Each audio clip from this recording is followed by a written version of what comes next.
کے ایک مسجد کے امام بھی ہیں، دارالعلوم وقت دیوبند سے فارغ ہے، میں ان سے گزارش کروں گا وہ 2 منٹ کے اندر اپنا اظہار خیال کریں کہ کیسا پایا، کیا کمی ہے، کیا زیادتی ہے۔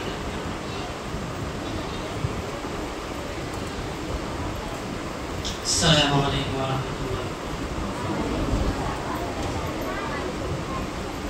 رفیق محترم حضرت مولانا توفیق صاحب کی دعوت پر حضرت نے لبیک کرا۔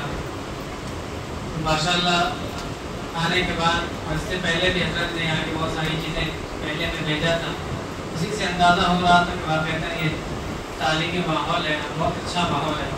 اور آنے کے بعد ماشاءاللہ بچوں کا جائزہ بھی لیا تو کافی حد تک بہت اچھا ہے ماشاءاللہ۔ اور بھی جگہوں پہ جانا ہوتا ہے لیکن بچوں کو معیار مضبوط نہیں ہوتا ہے، یہاں پہ ماشاءاللہ قرآن پاک بھی صحیح تھا، تو اذکار بھی بچوں کو اچھے یاد تھے۔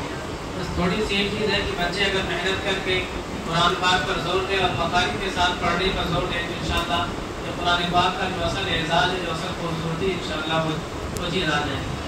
اور ہم تمام طلباء سے اور اساتذہ کرام طلباء سے کہیں گے کہ وہ زیادہ محنت کریں، اپنے وقت کو ضائع نہ کریں اور ناغہ نہ کریں، سب سے بڑی چیز ہے۔ اور ہم تمام اساتذہ کرام سے درخواست کریں کہ آپس میں پیار و محبت کے ساتھ اور اتحاد و اتفاق کے ساتھ تعلیمی مشن کو آگے بڑھائیں گے تو انشاءاللہ کافی ترقی